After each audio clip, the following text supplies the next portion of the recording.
Good morning. A pedestrian is dead in Chilliwack after an incident involving a freight train last night. It happened along Evans Road around 7 p.m. The age and identity of the victim is not known. At this point, RCMP are also not sure what led to the collision.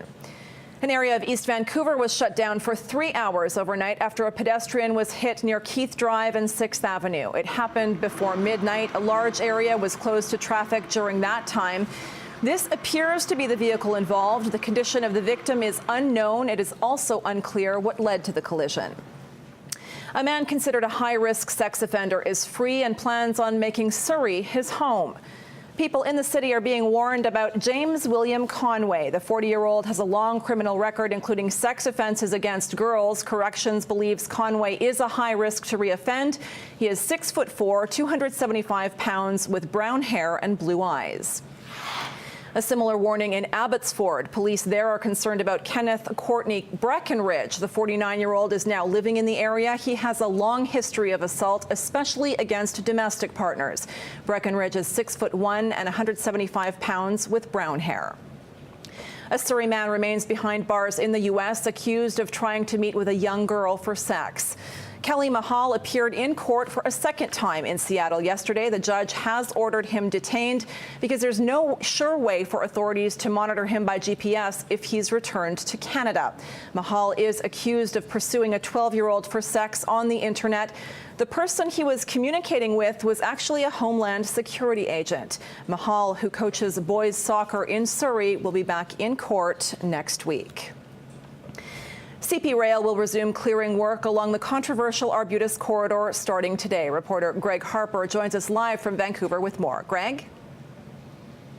Good morning, Tamara. We are near West 70th Avenue, closer to the intersection. A backhoe loader has just been dropped off. CP Rail will resume its work today on clearing the tracks. That means the community gardens that you see behind me, there are several of them. They will be taken down. The rail company says it will move north and that this work will take about 4 weeks to complete. And this comes less than a month after the City of Vancouver lost its legal bid in an effort to stop CP Rail from clearing the tracks and reactivating the line. The Arbutus Rail Corridor has been inactive for more than 10 years. In that time, Vancouver residents have built and maintained numerous community gardens, some of them very elaborate, but these gardens are coming down. The city has tried to buy the land from CP Rail. This has been an ongoing issue between the two parties. CP wants $100 million for the land. The city has offered $20 million, and that's where this stands. And the work here, again, CP Rail will resume clearing the tracks and is asking the public to keep their distance. There are lots of people that like to cycle along here, walk their dogs. That can happen for the time being. Tamara? Well, thank you for that, reporter Greg Harper, for us in Vancouver this morning.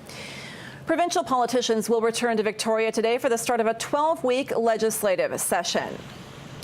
Lieutenant Governor Judith Guichon arrives just before noon and will then deliver the speech from the throne at 2 p.m. Ahead of the session, Finance Minister Mike de Jong is promising the budget will be the envy of all other Canadian provinces.